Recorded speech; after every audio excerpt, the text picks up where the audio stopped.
Write down a sentence, please. Or keep it in your memory at least. Never cooperate with anyone who angrily judges you. Never cooperate with anyone who angrily judges you.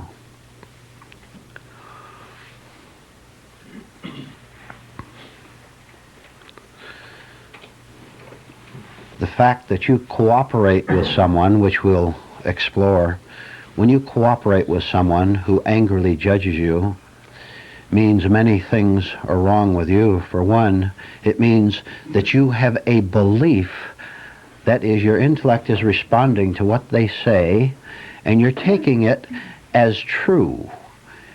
You're taking it as being true of what you think you are. This means you believe that you're a rascal, or you believe that you're a hypocrite, or you believe that you're lazy, or you believe that you're unkind, you believe you're cruel. When you answer someone who angrily accuses you, it means, of course, that you, in your reaction to them, exist on the same level as the angry accusation. Therefore, you're doing nothing more but keeping the foolish game going, which you take great pleasure in, because to get mad at someone who gets mad at you makes you who you think you are, someone who must protect himself against accusations, against slanders. Now let's see what it means to not cooperate. You're accused of anything whatever. And whatever you're accused of is either true on a certain level or it's untrue. It makes no difference whether it's true or not, what they accuse you of being. The important thing is that you don't stay on the level, remain on the level of the angry accusation, the slander, the judgment, whatever it might want to call it. The important thing is that you don't reply in kind. But even if you don't do it verbally, you'll do it internally, mentally. You get emotional about an accusation, which is very easy to get you emotional here, any of you. All one word or one frown. So when you answer in kind to that person, you're keeping to the accuser, you're keeping your own false position in place, which means that you're going to have to endlessly defend and protect yourself against accusations, against judgments. From now on, when anyone judges you, accuses you angrily, because there is such a thing as positive criticism, is there not, if someone says it in the right spirit, which is so rare, very rare. From now on, when someone accuses you, judges you, you're to remain wide awake at the split second that this judgment comes toward you, so that it doesn't fall on where it usually falls, where it always falls, which is on your self-protective devices, defenses. You'll give yourself a shock, a healthy shock, if the next time you're accused, slandered, bawled out, you sit back and remain inwardly and outwardly silent and don't cooperate with what was said to you. Only when you refuse to cooperate consciously can you begin to understand what this whole business is all about. Someone says something critical about you, to you. At that split second, you're going to watch to see how impulsive, compulsive, immediately, emotionally, you rise to defense, or you rise to tears, tears being your particular defense, or you rise to anger. Now I want to branch off and get very specific, because there's 10 ways we could go on what we've talked about already, but I want to select just one of them in particular, which is you not cooperating with your accuser, mostly because you want to save yourself, rescue yourself from your own wrong reactions, but because you want to be free of him or her. Every time you get angry over an angry accusation, you reward your accuser, don't you? Are you aware of that? Yes. You reward him or her. That is what he wants. He's not so dumb. She's not so stupid. They know how to get you, how to make you cry, how to make you bristle up in even a small way or a large way. And they'll go as far as they can to get a sense of power over you, of course. You are not going to harm yourself and that other person anymore by simply falling down underneath the accusation and starting to explain yourself. You will not explain yourself anymore. When you are accused, you do this and watch how you begin to get a completely different view of how you can handle all of life. That one little incident of how you handled it properly will begin to give you that faint feeling of how you can handle all of life. And by the way, you'd better understand that the accuser is in you as well as in that person out there. If it wasn't in you, his accusation couldn't touch you. You'll begin to feel that there is a part of you that is truly independent of all accusations. Your refusal to cooperate consists of one thing, essentially: silence. Not that we want to deliberately confuse someone to get a sense of power, and you have to watch that. Someone blasts you in some way, and they're just waiting to get their pleasure of their agitation out of your agitation as it strikes you back. They're just waiting for it. You watch the utter consternation in their face when, after striking back at them for first striking you for 1,000 times during your marriage or friendship, you say nothing. You just stand there and sit there and look calmly at them and say nothing in return at all. At the very start, you'll have to practice one center at a time. The first one being conscious that you're not going to use the mouth center verbally to talk back to them. So you can put a brake on yourself and say, you're doing this consciously, not mechanically, but because you're working on yourself and you want to understand and be free of accusations, slanders. You're going to you could even go like that as a sign to your physical center that it's not going to start blabbing. Yes, but how we do it. We've all done it. You'll find that while that center cooperates, and keep your mouth shut a little bit, your feelings won't. Your intellect won't. It will keep going on. But you can begin to see how one center can stop, but the other one can't, because it's been used to it for all these 20, 30, 60 years of you blasting back when someone blasts you. You will get to the point where you realize that if you can stop one center from its mechanical, harmful reaction, then you can also stop another. So just like that. This is not suppression, you understand? This is work. You're not going to answer back. You're going to remain verbally silent as your first step toward total wholeness silence. You practice that for a long while, and you'll go on to the other centers, and they will not react as you usually do. But back to the other person, because you're in daily contact perhaps with this person that you're working with, someone who accuses you.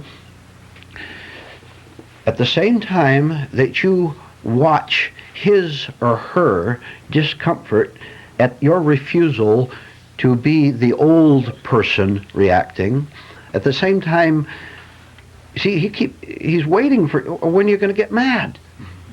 See? And he keeps going at you, keeps nagging at you. When are you going to get mad? Little things, slamming the door, the whole business.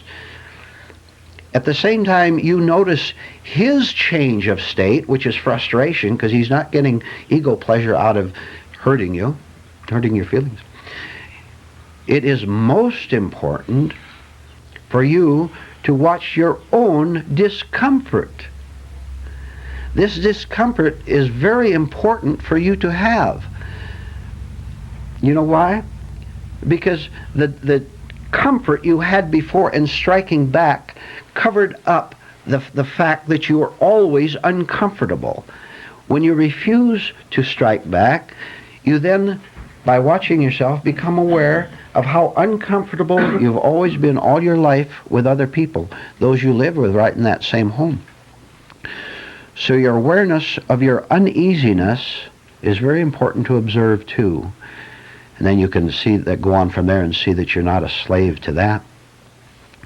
Let's get back to the original point. All this you've heard is to apply, not to listen to, but to apply, starting with a break perhaps.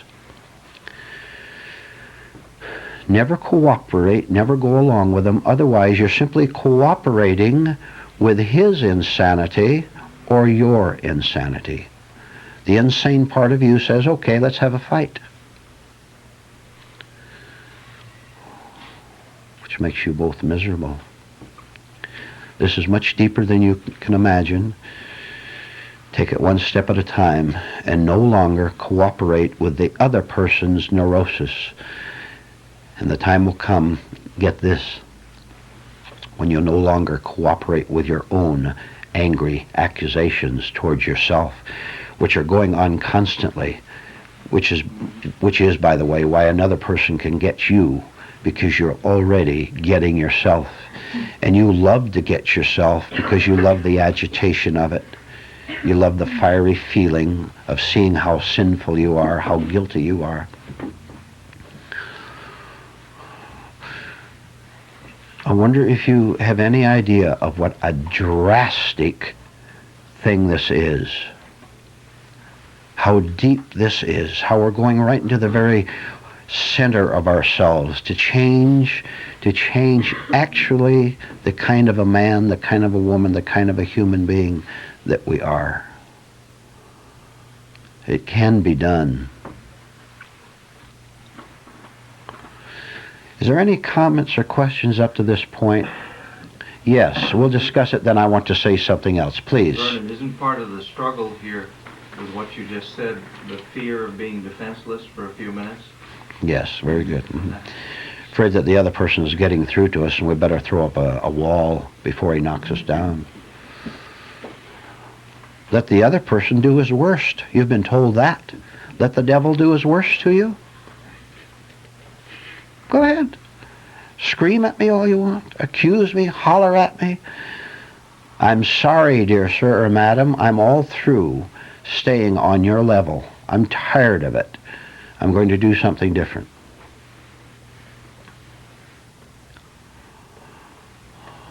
Now, do you think you'll be able to do it? No, you won't be able to do it. Because you'll be asleep at the moment it happens. What does that mean? It means you prefer being your defensive or offensive person to being the nobody who is somebody at last, without thought. Who are you protecting? You know who you're protecting? You know who you're protecting. You're protecting a confused, angry, hurt, scared human being. Why do you protect a mess like that? Why don't you let the attack go on and on and on until you begin to see from yourself that no matter how fierce the attacks of other people or yourself toward yourself, that the attacks have no power whatever over who you really are. And you see that by seeing that your false nature, how easily upset it is. How easily it gets uneasy. Comments, questions? Yes, Alan. Or Randy, excuse me. Since I only get what I asked for in the first place, I had to let this person accuse me, what did I do to provoke this attack in those cases? I was going to say you don't even have to provoke it. People will just attack you. Because I've experimented with this, exactly what you're talking about. One person would twist what I said and throw it back at me. And I never knew how to handle it. Yes. And I found a way that you don't need to. With this particular person, I'm not caught in his trap, ever. Mm-hmm. Mm-hmm. Chuck. Neurosis must find a target. Yes. Mm-hmm. Are you aware, as Randy pointed out, that in one way or another you were asking for the attacks you have by remaining on the level you're on? You had better search thoroughly what level you're living on. And if you're living on the level of imagination, that imagination will lie to you and tell you that you're okay. It will even tell you that you're very strong in dealing with people. People don't tell me what to do, that sort of thing. You're scared of everyone, aren't you? And you hide it very well, don't you? Oh, not too well. You stop cooperating with the devil. The devil in you cooperates with the devil outside of you. Refuse to go along with it, both inwardly and outwardly. Try sometime remaining silent instead of getting angrily defensive and offensive yourself. Just try it sometime.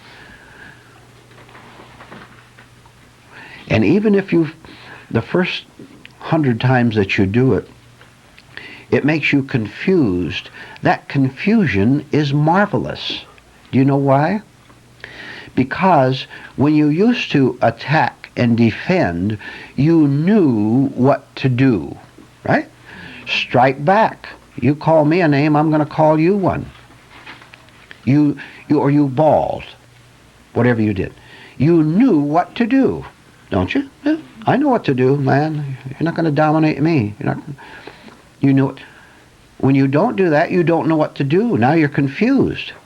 That confusion is the valley of the shadow of death, through which you must pass for a long, long time until your not knowing becomes complete. So that when someone attacks you later, you don't know what to do. But your not knowing what to do is knowing what to do, which is to do nothing. Because there's no one there to do anything. Clear?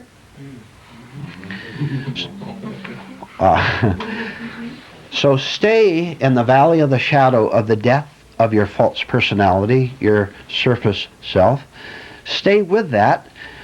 I'll tell you, to live with confusion is marvelous.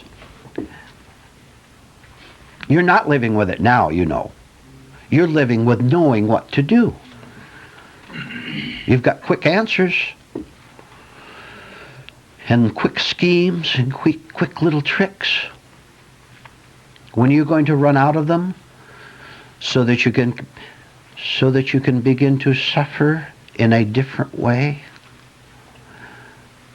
Suffer from not being the man, the woman who knows how to handle bad people, who knows how to get ahead in life, who knows what to do with yourself.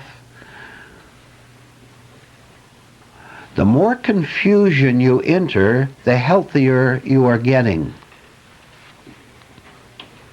The more perplexed you are as to what to do, but knowing that you're entering this, a small part of you is knowing that you're deliberately entering the valley of the shadow of the death of the false self.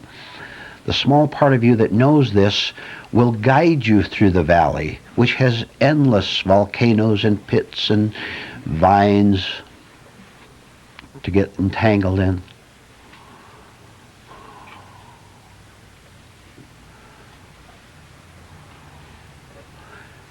Ask yourself, how consciously confused can I get today?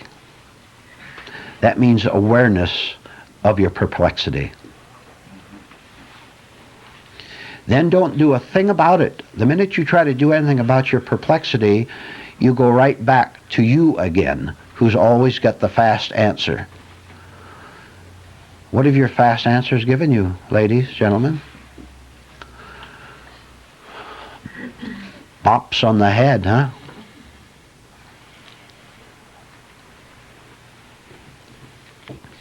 We'll continue with this until the break. Then we'll have the break and I'll start in with something else.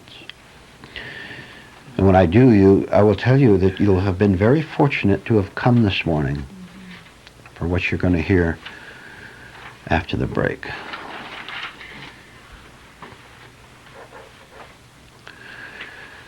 May I add something before we go to it?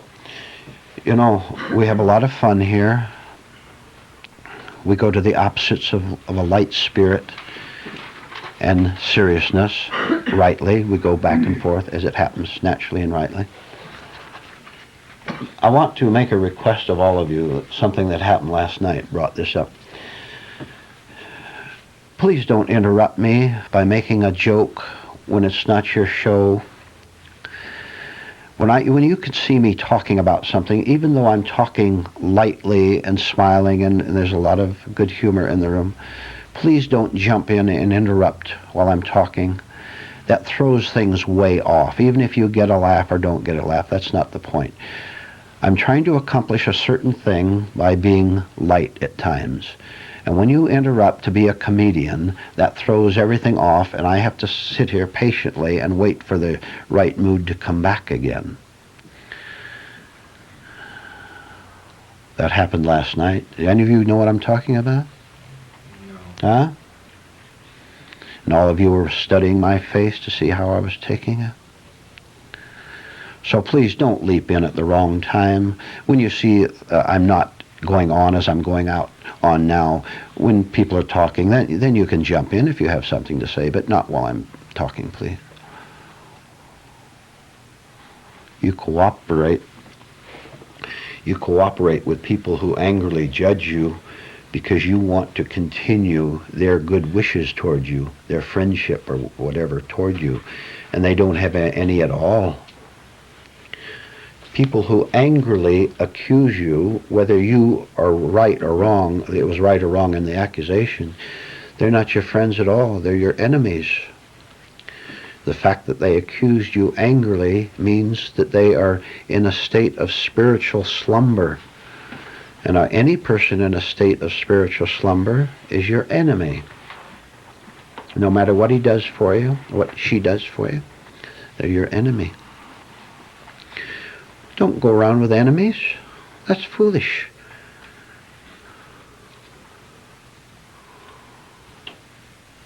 They'll take advantage of you. And you know, I vow to you, the wickedness, if there's such a word, of our heads is incredible. We can be betrayed 500 times by a smiling, pleasant man or woman, betrayed finally 500 times, and get hurt and get bitter, whatever our reaction was. And the 501st man or woman comes along, and because you want to believe his or her act, you want to believe that he's pleasant and nice, you know, not a bad human being, you walk right into it again. When are you going to stop walking into it? I'll tell you when you'll stop walking into it. When you no longer have self-pictures of yourself as being a reasonably nice, pleasant, kindly perhaps person. You want to believe in yourself, not in the other person. There's nothing to believe in either one of you. There's only facts to see that you have both polished your stage performance to the point where you can deceive each other as actors and actresses. You're going to have the courage to expose both yourself and that other person as soon as possible. This means that you're going to have to develop a small amount at the start, which is all you have, a small amount of conscious sternness. And when I say conscious sternness, what will happen if you practice it the first 50 times? You'll be mechanically stern and get a thrill out of it. Man, this is great. I wish I'd heard that before. I can intimidate people. This is what I've always wanted. They've been intimidating me. Now it's my turn. I said conscious sternness, which says at the same time to the other person, to yourself, knock it off. And if you don't knock it off, I'll boot you out. Get out of my life. I don't want you around. I don't want to live with you anymore. Remember, out there and in here at the same time, the devil out there is always the very same devil that's in here. Don't you forget that. When you remember it, then you'll be able to say consciously, you'll be able to rebuke the devil, which is anything negative. You'll be able to rebuke the devil, and you know what? He'll obey you. You'll toss his pitchfork will drag, and he'll go away, because he has been defeated not by you, but by the absence of you. Only, write this down, please. Only the absence of me can defeat the devil. Right? You understand that, don't you? Only the absence of me can defeat the devil. I can't defeat the devil because I am the devil. That's Vernon, that's Juan, that's Joan, that's Dorothy and Linda and Connie and Chuck and all the rest of us. I am the devil, and there is no other devil but me. When I see that, then something in me can see the devil in others and not be subject to it.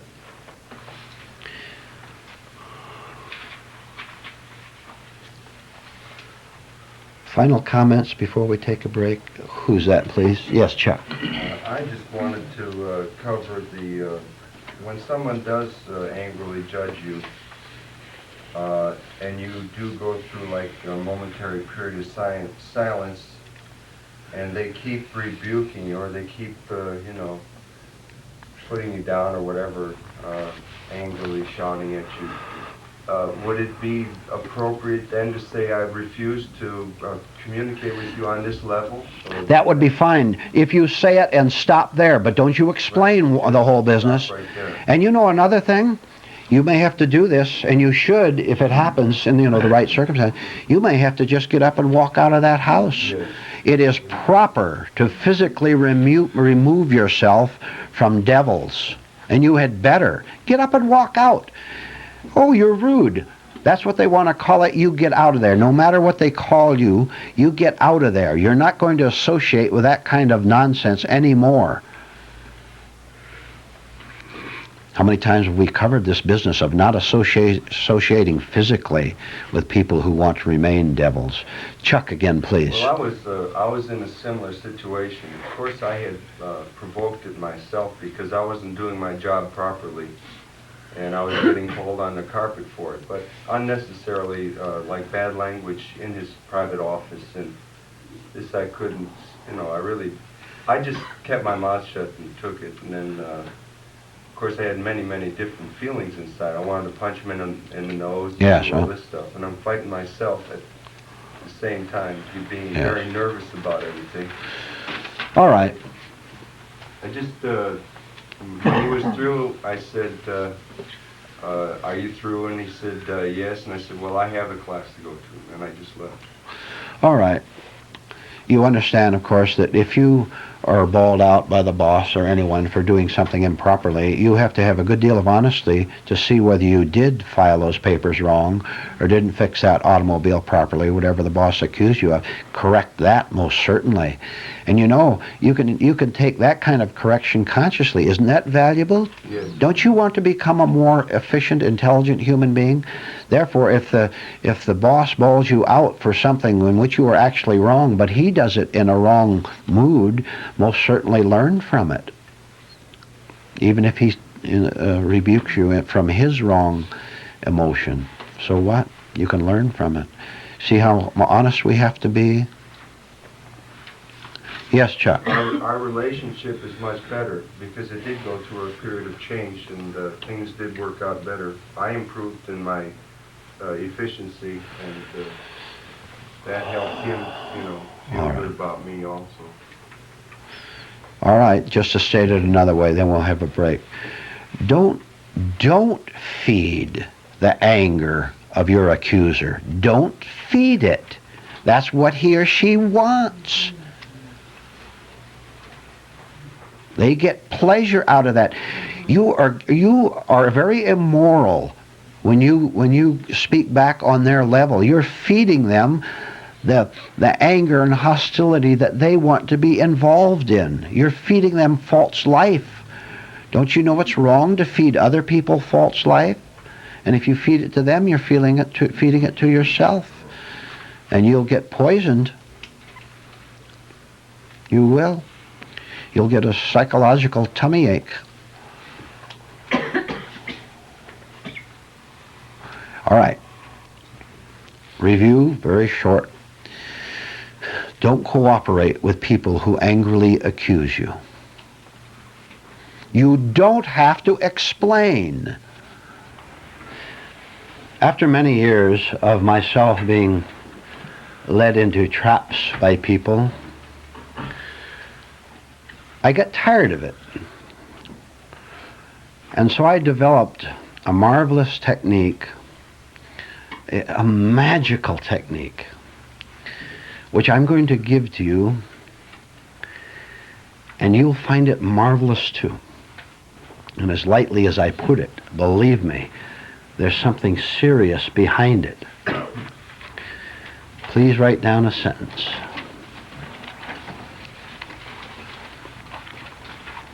I'm going to give you a technique called the Themaswot technique. That you can't hear me back there, Daddy. This is called the T-H-E-M, as, A-S, Watt. That's W-O-T technique. W-O-T. Now, Watt is an archaic English word and also an old one. You're going to have to think faster. Now, I never want you to forget this technique. It will save you, depending on your present age, many, many years of being dragged into something you don't want to be dragged into. Now, underneath the heading of this marvelous technique, write the following sentence. Themaswot makes the suggestion, does the work, makes the decisions, and pays the dough.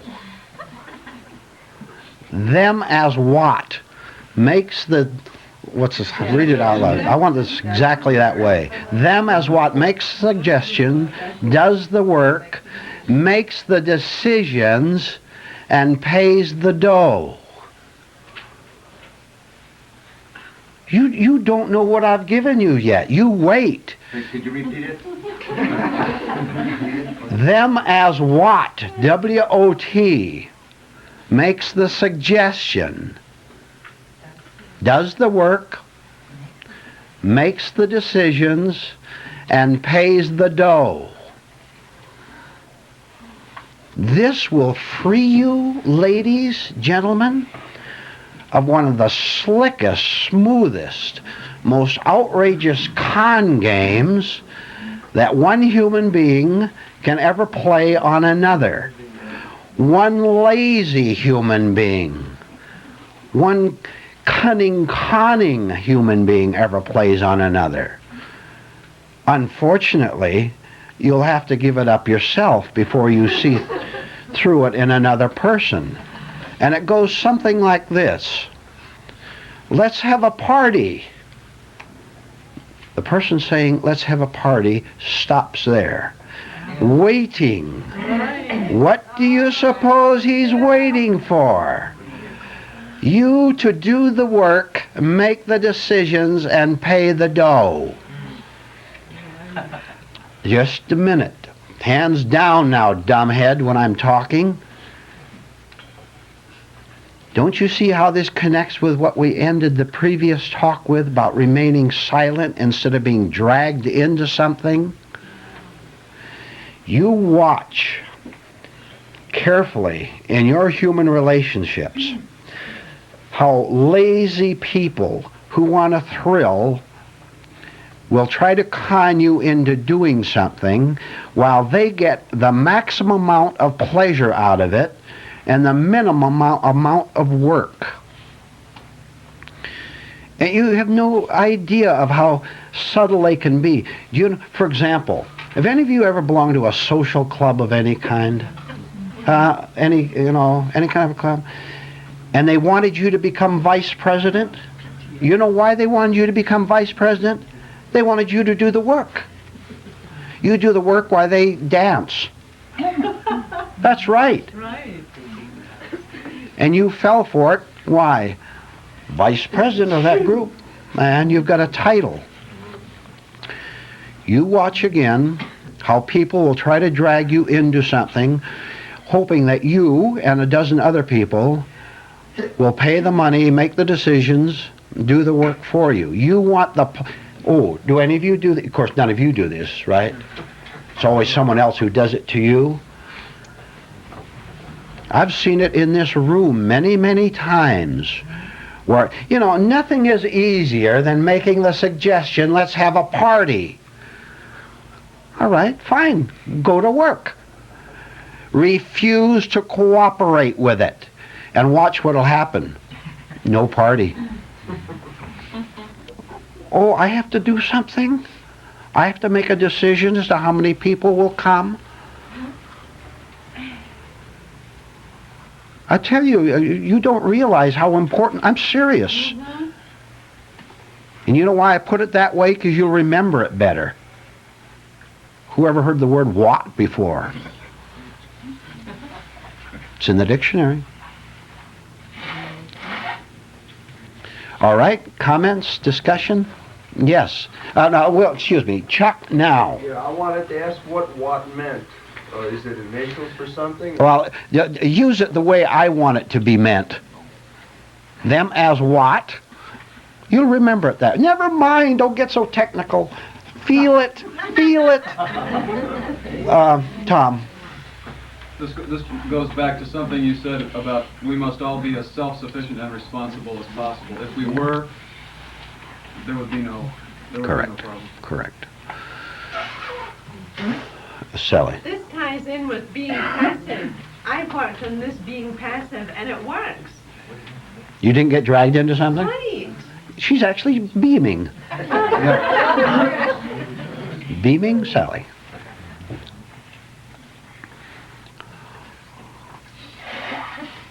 People will make you feel that it's your responsibility to do this, And guess who's going to get blamed if something goes wrong? The person who dragged you into it is going to accuse you of fouling things up.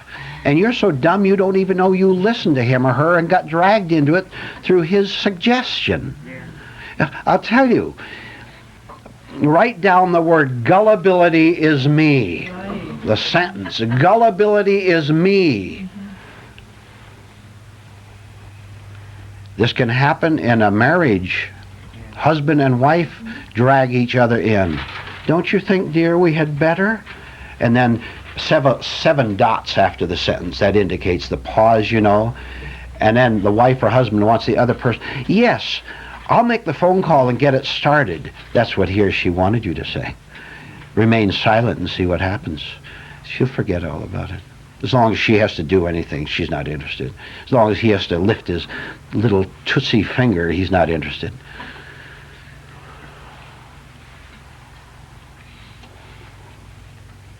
They'll also appeal to your false sense of excitement. Something is going to happen. We're going down to a picnic down at the lake. Isn't that nice? And I'll tell you in this room, when you come to me with any plan, you had better give me a complete whole plan up to the point where I must make a decision, And some of them I have to make.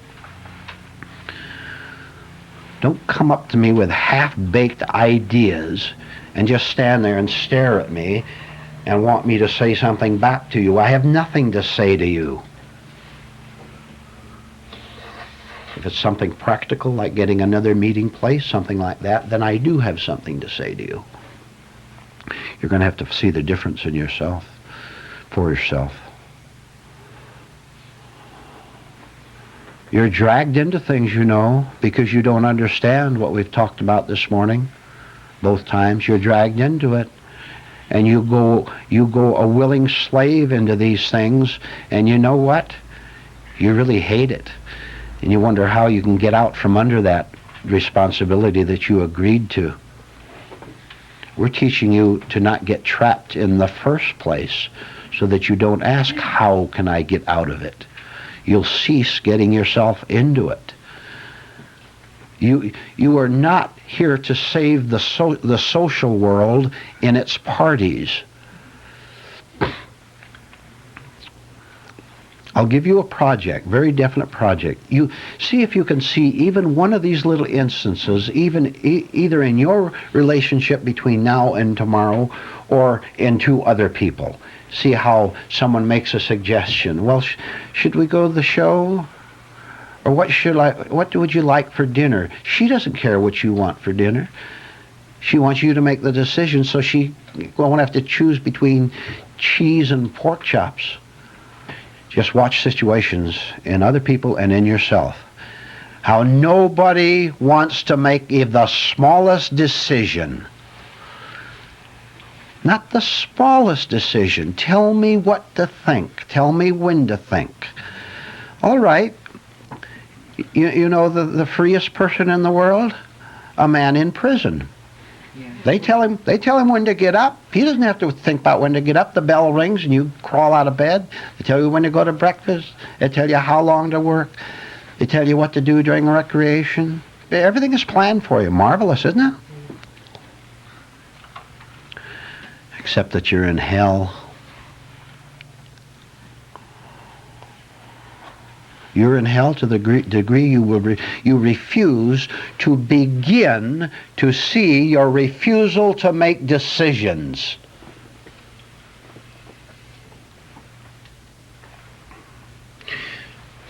Most of you in this room will not even take responsibility for asking a direct question. You fumble and fool around, and you come to a stop, and you pause a minute, and you start in again, and you stop, and I think you're through, and and you start talking again.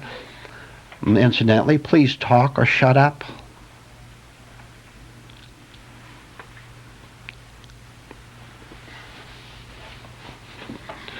Isn't this awful? Isn't it terrible what's required of you?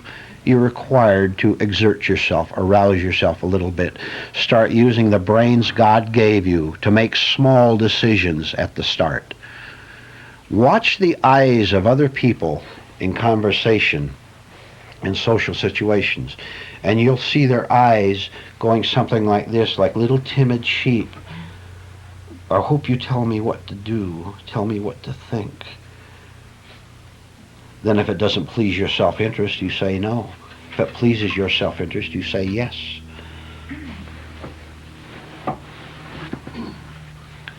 You've submitted yourself to the tyranny of the intellect, which has gone mad in yourself and in other people.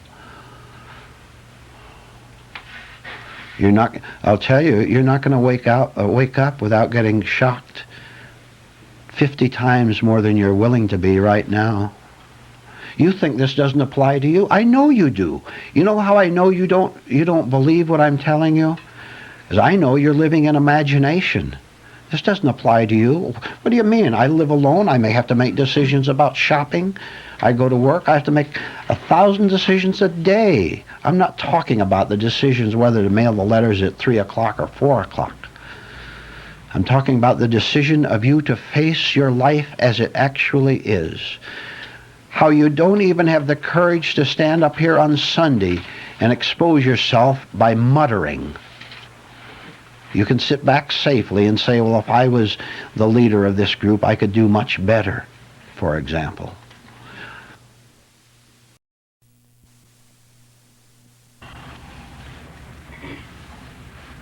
Now we can all slow down, can't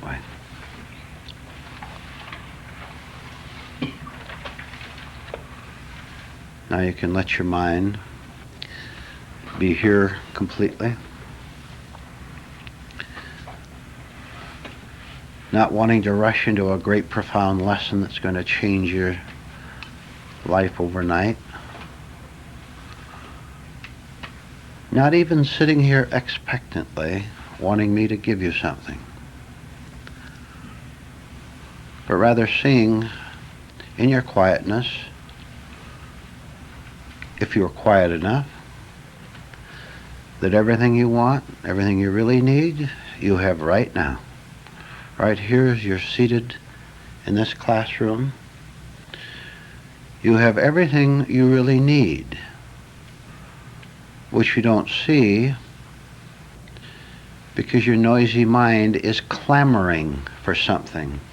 Among other things, your clamoring mind is clamoring for solutions. It wants answers. And it never sees even the barest of wrongness in demanding answers. It doesn't see, for example, if you want an answer to life, to your problems, you have all these problems, all these things going on inside of you. You're looking around, trying to find ways to ease the pain, to lift the burden a little bit, to get through the day. You don't even see what the burden consists of. The burden consists of your demand for answers, even right now, perhaps as you're seated here before me. You demand answers. That's your problem. And when you have that problem, then when the higher answers are given to you, because your mind is chattering, you can't hear, and you're disappointed. You look expectantly at the teacher, at the book, wanting them to tell you how to be happy, how to lose your tension, your anxiety, how to get outside of the madness of your own self-concern. And it never, never, never occurs to you that the seeking for the answers to the problem is the whole problem itself. Moreover, you don't want to see that your demand for answers creates the problem of wanting answers. You sit here or read a book and want me to tell you what to do, always hopeful that this will be the night when you finally understand it. Well, we've got long, hard work to do. So let's begin. Write down the following sentence.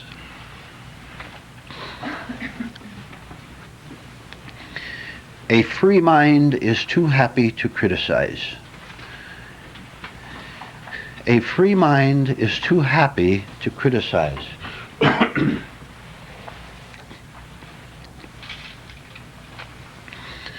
Let's see the hands of those of you who have critical spirits. Those of you who love to pounce on other people. You love to find things wrong with them. The more things you can find wrong with other people, the happier, in quote marks, you are. To catch someone else in a mistake makes your day, doesn't it? Well, not quite the day. It wears off after 30 minutes.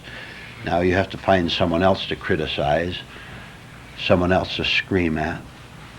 Isn't it strange to all of us that we can never find and never have found any human being who is quite as perfect as we are? I never criticize myself. A perfected human being like me making mistakes? Inconceivable. But now you, of a lower order, how easily I can observe all these things about you, about which, of course, I am superior. Now, you want to know why you have problems. You want to know why everything goes wrong, no matter what you do or which way you turn. I'll give you a little tiny clue. It's because you have a critical and sometimes very viciously critical spirit toward the world and toward other people. A critical spirit is the problem. For those of you who don't understand why this is so, I'll explain. When I have a critical spirit, that is my false self, my artificial invented identity, wanting to prove that it exists by criticizing or, get this, or praising you. Criticizing another human being and praising them are exactly the same false move. Because then I become the criticizer and therefore superior to you, or I become the praiser, the flatterer of you. I give you compliments, and isn't that nice of me to be so good myself that I can recognize goodness in you? We're a pair of nice people, aren't we? Now you tell me the same lie, and we'll have it made, won't we? Only we won't. You're going to have to look much more deeply into yourself. You can start immediately to see how a critical spirit toward other people give you something to do. Listen to that. A critical spirit gives you something to do with yourself, and since there is a great amount of energy in sarcasm and in criticism, next time you're critical, you watch the energy in it. Since there's a good deal of energy in that, it gives this energy some place to go. Or rather, it gives this energy some place to waste itself, like precious water being poured right out into the desert, making nothing grow at all, but simply wasting the energy of the water out there, or wasting our own psychic energy in a critical spirit. Now, you do realize, do you not, that for every bit of sarcasm, criticism, disliking, and all the synonyms that go with it, every bit of it that you are conscious of, there's 99% more down underneath it that you're unaware of, that it's not acceptable to your images, or you keep it pushed down because you want something from that other person. I will tell you, there is great freedom, great happiness, real pleasure. You want pleasure? I'll tell you how to find real pleasure. You abolish completely, through understanding its false source and its lack of necessity, you abolish completely a critical spirit toward anyone or anything. Now, if a person who doesn't want to understand these things were to hear that statement, his response, among others, would be something like this: but we must criticize in order to improve. We must point faults out to people in order to make them better, or I might have to criticize myself in order to improve myself. We're obviously not talking about criticizing our daily work at the office or at the shop or at the farm. if we have any sense at all, we welcome anyone's criticism, which would help us to be a better farmer or better mechanic or whatever. But we're talking about something quite different. We're talking about you and I falsely criticizing even ourselves in order to get this false sense of self that we so falsely treasure. Suppose then we worked on ourselves real hard to the point where we had no self at all. When that self vanishes, which can be done, and which you must do, which is the purpose of this class, when your invented self, which keeps you so sick all the time and bewildered and lying, when this invented self vanishes, with it automatically goes a sense of criticism toward anyone. Because there's no person there who needs to confirm, affirm, or prove that he exists by criticizing, by comparing with anything else. So if you're not there as a critic, what are you there as? You're there as someone who is too happy to criticize, and in place of your former criticism, because you've risen above it, is a very, very clear seeing of everything. A seeing, S-E-E-I-N-G, that is not a part of what you observe correctly as being wrong. I will guarantee you, those of you in this room, if you think of crime, or you think of war, crime or war, two horrible things which insane human beings create, if you think of either of these horrors, I will almost guarantee you that in some way or other you will identify with them. That is, there is some part of crime or war which gives you a false pleasure. You like to talk about this war or that war, and you like to tell when you were in the army and you had a uniform and you rose from private to captain in 1 year. Or you like to tell where you were during a certain war and you were in the bombing of London. You get a certain sort of false pleasure out of it.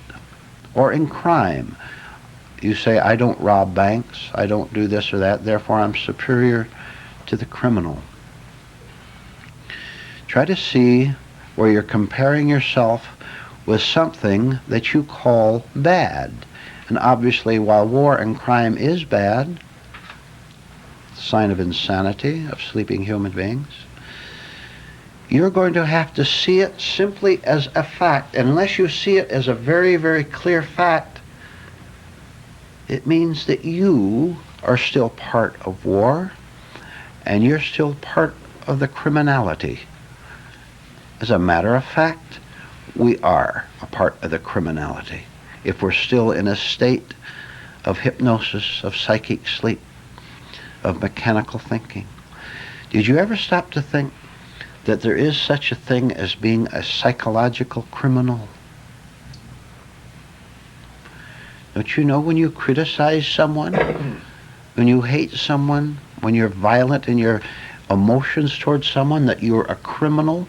And don't you know that crime that you commit inwardly is a crime against both yourself and the other person, and against society? How strange. We plunder ourselves all day long, not seeing what we're doing, simply because our minds are not clear, our whole psychic system still wants something that it doesn't need to have. I will tell you, seated here right now, if you could see it, you could sit back and relax and still listen to the talk if you wanted. You could sit back in an astonishingly different kind of a state that you are now in right now. Just now, because your attention is here on the top, you have suspended some of your emotional and mental activities, therefore they're not racing around. Your attention is more or less here. But you'd be able to sit back and see yourself and see the whole room and feel something and be something different than you've ever had before.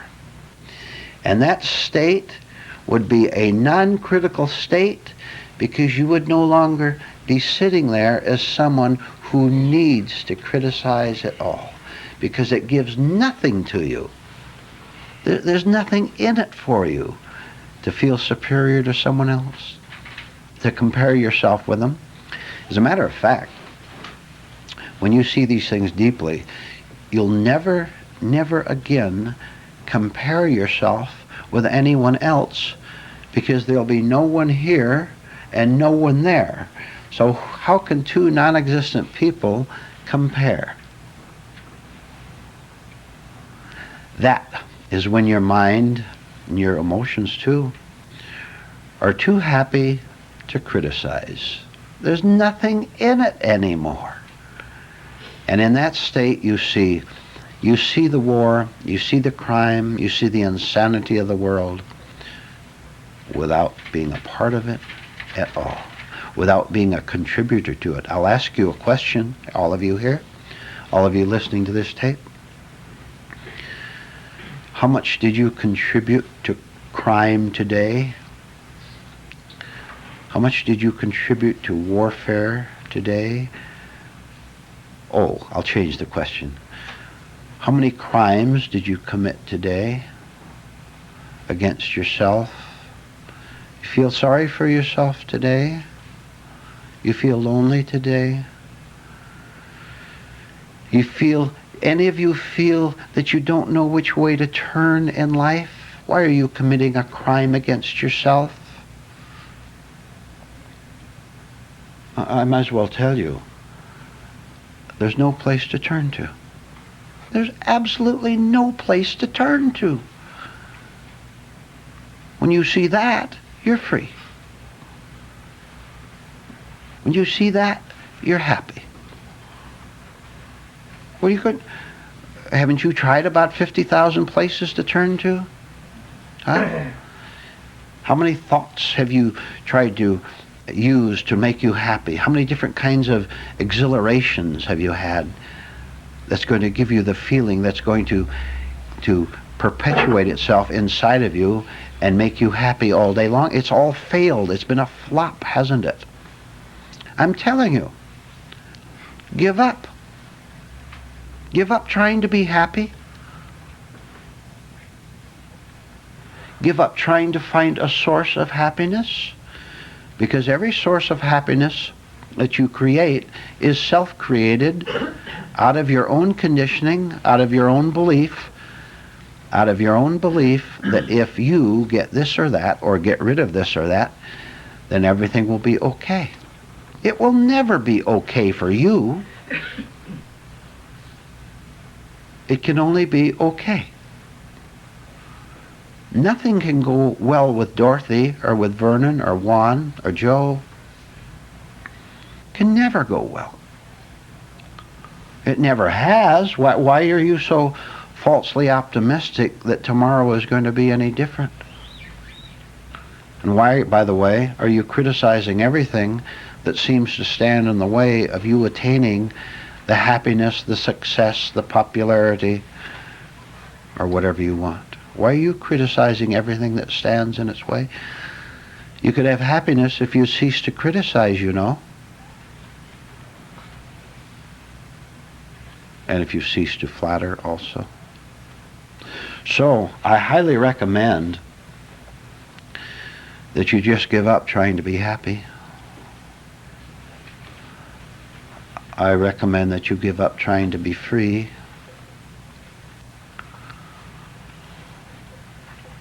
And when you thoroughly understand what that means, that is the giving up. Because you see the futility, the absolute futility of doing a thing for yourself because there is no one there for you to do anything for. You can't make yourself happy because there's no one there to be made happy. And when you see that, you're happy. Or rather, you are not happy, there is happiness. Oh, you want to be happy. You don't want happiness at all. You want a thrill. You want to criticize. You want to win over that person. You want to trick him. You want to trick her.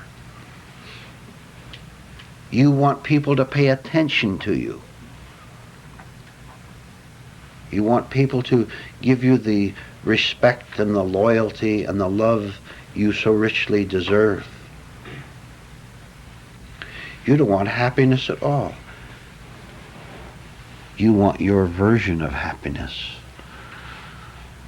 If you want your version of happiness, guess what? You'll get it every time. And it'll be the most miserable happiness you can imagine, as you now know and experience every minute of your day.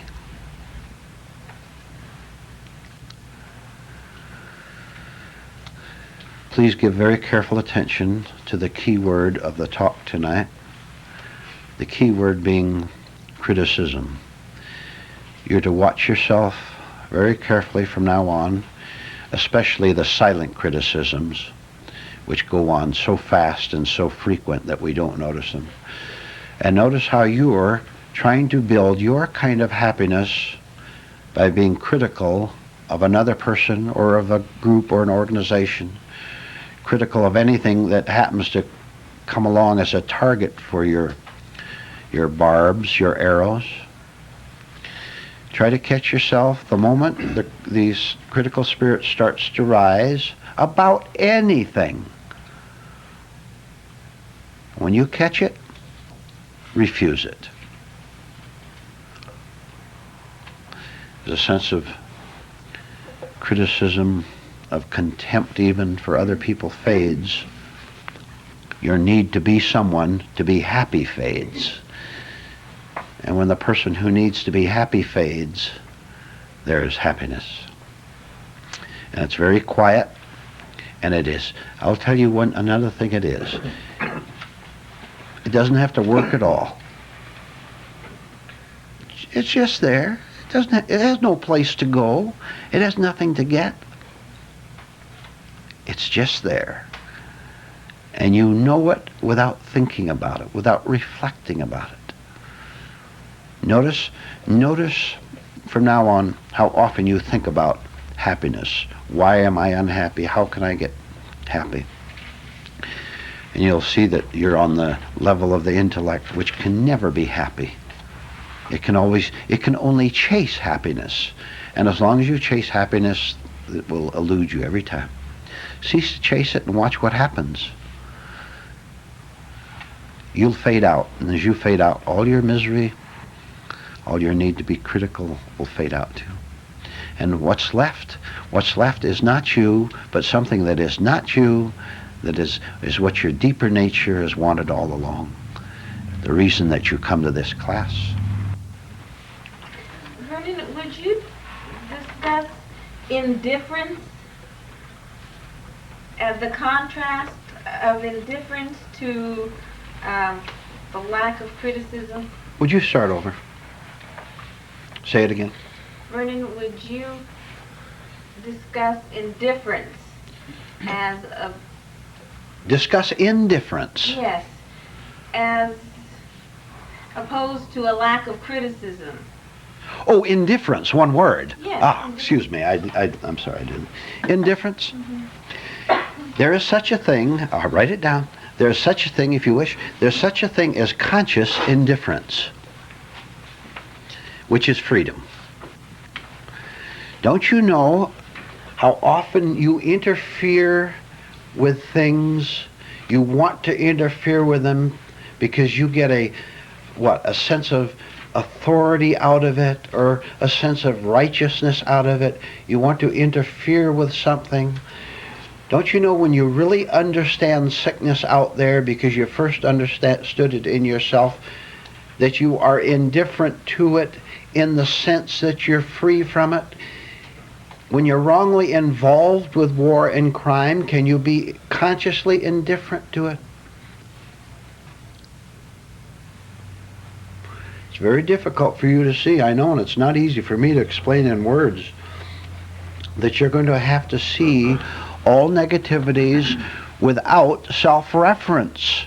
If you have self-reference there, that, you know who a war criminal is? A war criminal is someone who looks at the war and says, oh, isn't that a dreadful war? All those fine young Americans killed. We've got to form a peace committee and stop this dreadful war. He or she is a war criminal. She is getting something out of that war, a feeling of superiority, of righteousness. And she won't even see it the next week or the next year when she herself becomes part of a war, encourages it maybe. Because people in self-contradiction never see their contradictions.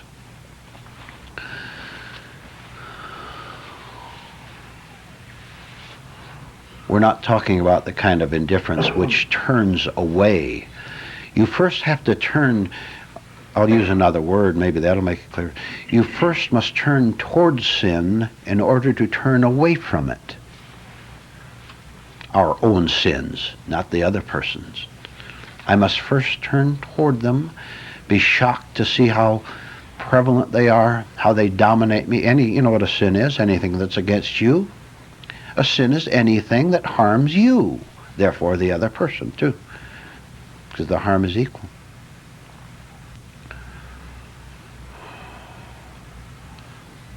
You know, don't you understand that the world is indifferent toward the suffering of the world? The world is indifferent toward the suffering it causes, which is a lack of love. There's no love in this world. None of you here are loving. You don't even begin to understand that you have no love in you, because you still want something from someone. You want your way instead of understanding with a capital U. You want your way. You're stubborn, aren't you? You fight, don't you? You get hostile when someone attacks your position, don't you? You hate, don't you? You're hard, aren't you? Oh, you're hard. Some of you in this room are as hard as a rock. I can see it on your face. And your smiles don't change anything. Some of you even have trouble smiling.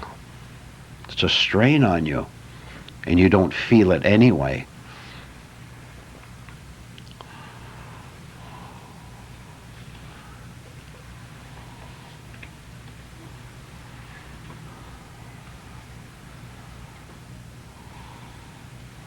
When you walk down the street, the next time you walk down the street, I'll give you an experiment to make, which will wake you up a little bit.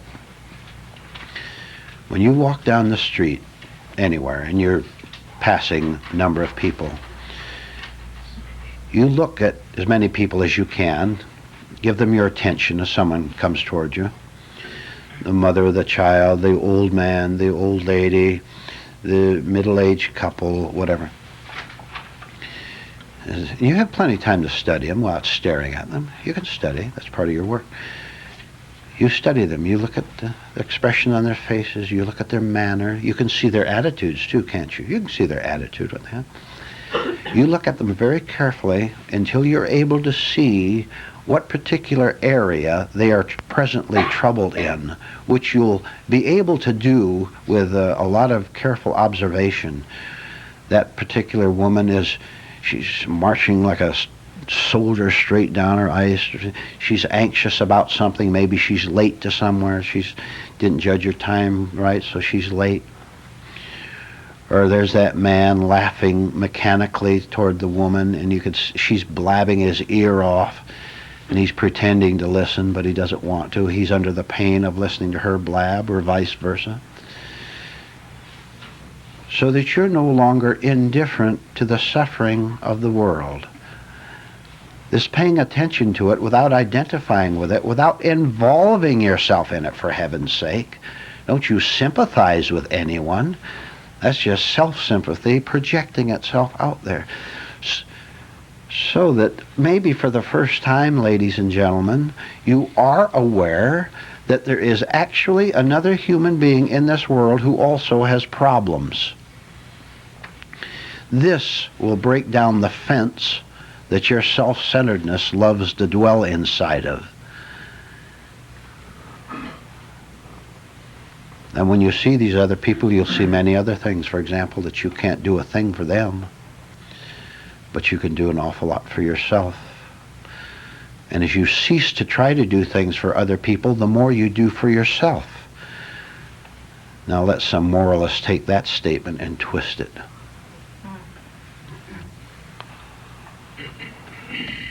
You have nothing to give to anyone else but your own madness. That's what you're giving them. That's how you're going to help them. You're going to sympathize with that person who won't take responsibility for his own life. And you're going to take his responsibility away from him and destroy him and you too.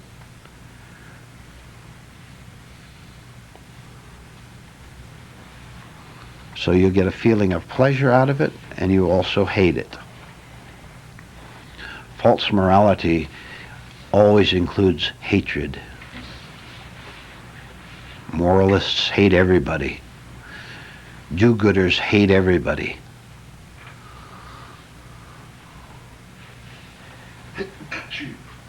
Kindly people are vicious people. Questions, comments? Yes, please. We must study others. We must study others so we won't be indifferent to the suffering of others. No, you're doing it for your own clarification. You're indifferent to them as long as you don't understand your own suffering. You know, all right, how many of you suffer in any way at all? Let's see the hands of suffering people. All right. Then you don't have anything to give to anyone else or to understand, do you? Isn't your own suffering so engulfing you that it's all you can take care of? How can you take care of anyone else's problems, including your children or maybe your parents or whatever? How can you help them where you could help them? And there's not much you can do, small things perhaps. How can you help anyone until you've already helped yourself to the point where you don't need help yourself anymore? And where your help for the other person doesn't give you a thing. It doesn't give you anything because it can't give you anything. There's nothing to get out of it. There's no you who needs to get anything out of it. You've solved your problem. You're out of the trap. So that everything you do in connection with other people is spontaneous. And there never is any resentment in you, unconscious as it always is, unconscious resentment over doing things for other people.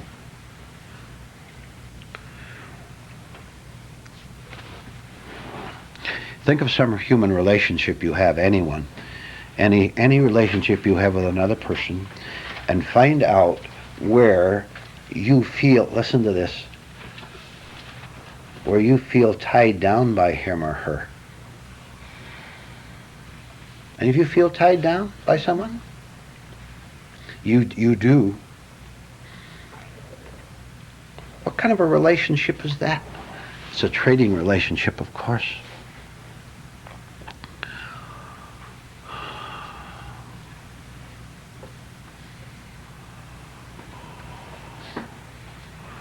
Where did you get your sense of what is good?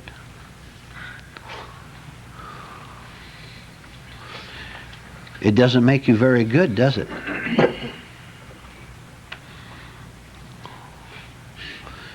You'd better find that something that is not on the level of words. A goodness that it's not on the level of society. You know, you see the mother or the father or both of them beating that little kid as he goes along, they go along the street, slapping him viciously. What's your reaction to that? And if you have a wrong reaction, and they're strangers, you can't do anything there, and you shouldn't. Unless, of course, the child's life is threatened or something like that, but you'll have judgment where to do something and where to not to do something. What is your reaction when you see that that pair of sick parents slapping that little kid? If you have a wrong reaction to it, if you have any kind of a wrong reaction, which you won't know whether it's wrong or not, perhaps, if you have a wrong reaction, then you are slapping that little kid and making him cry. Right? Clear? Clear? Well, if there's something wrong with you, aren't you on the same level as slapping that child? You may not slap that child. What else do? You pout at home and intimidate your husband, your wife? Isn't that slapping that child? Can't you see evil is anything that hurts someone else? In 10,000 different ways we can be evil. Don't you see, don't you know that when you frown at someone and you're angry at someone, that you are part of slapping every child on earth? Don't you know when you want that uniform, when you want that star in the window, when you want that pay and raise, that you're part of that bomber that drops bombs on that hospital over somewhere? You are responsible for the arms and legs being blown off of that old man, that old woman, that little girl.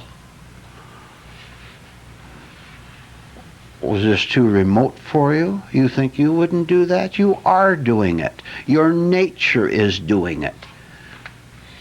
And you have the nerve to call yourself courageous when you go along with this insanity.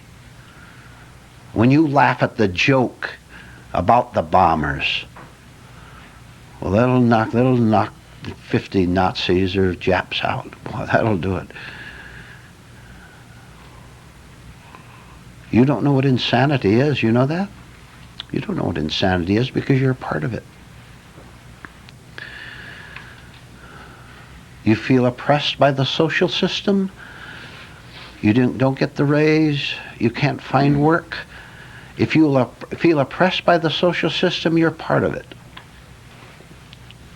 You can understand the social system and then have 5 cents or 5 million and not be part of it. You'd better find out how you're contributing to that poor, pathetic, and I'm using these words very deliberately, that poor, pathetic 6-year-old boy who gets slapped first by his sick mother, then by his sick father. If your mind is not free, you slap that child.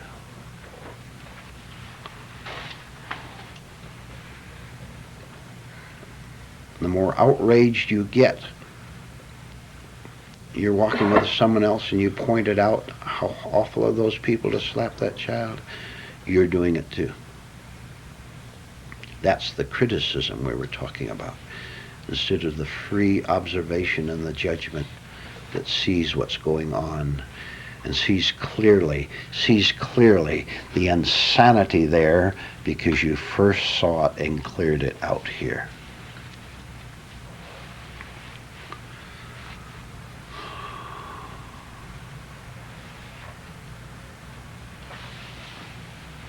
Questions, comments? We have a lot of time. Okay, you see the guy, beating his wife or hitting a child, and if you get hostile inside, it's just you're becoming part of the madness when you should just see it and observe it and don't get involved either way. Exactly. Oh, I understand. You could. It depends on particular circumstances. You could save a child. Fire to the fire. That's right. That's right. That's right. That's called self-righteousness, self-righteous judgment. Because I guess in another situation, you could Of be course, doing something. of course. All right, how many of you have hatred in you? You were child slappers. That's what you are. You dropped that bomb on those people over there in that other country. You dropped that bomb on them. You did, literally. You know what dropped the bomb? The level of insanity. The level of insanity. Joe may not have dropped it. Joan may not have dropped it. Your level dropped it. And caused all that suffering in the world.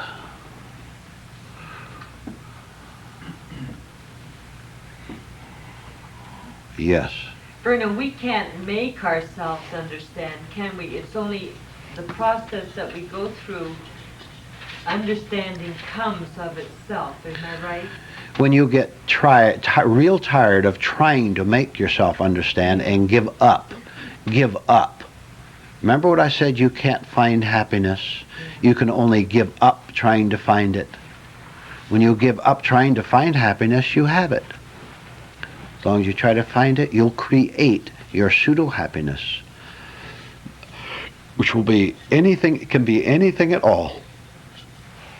It can even be a cheerful manner,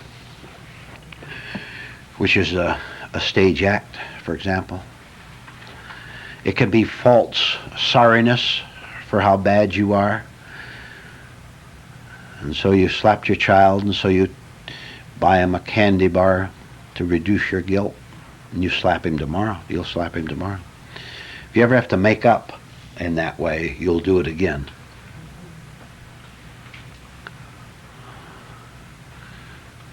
You won't do it again if at the time you do it, you study yourself doing it. You could actually, some case, depends on what you do to hurt other people, you could actually see your hand rising to slap your child, and you're beginning to work on yourself. You could actually see that. That's the beginning of the end of unjustly slapping that child. Yes? If you see yourself do that, maybe you can't stop yourself, but that does break it. That starts to break it. It begins to, yes, I should say. You're beginning to stand outside and be the observer of the hand and the emotions and all that coming up, which means you're no longer quite as identified with it. You're no longer quite one with it. You're beginning, you know what's marvelous?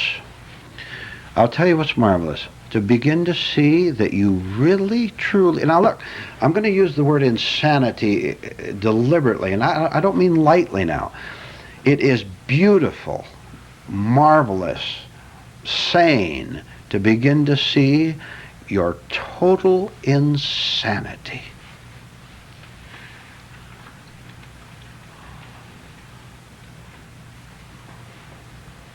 The time will come when you begin to escape. You'll say, my God, how could I have ever done that to him? What kind of a raging maniac could I have been to have done that to her?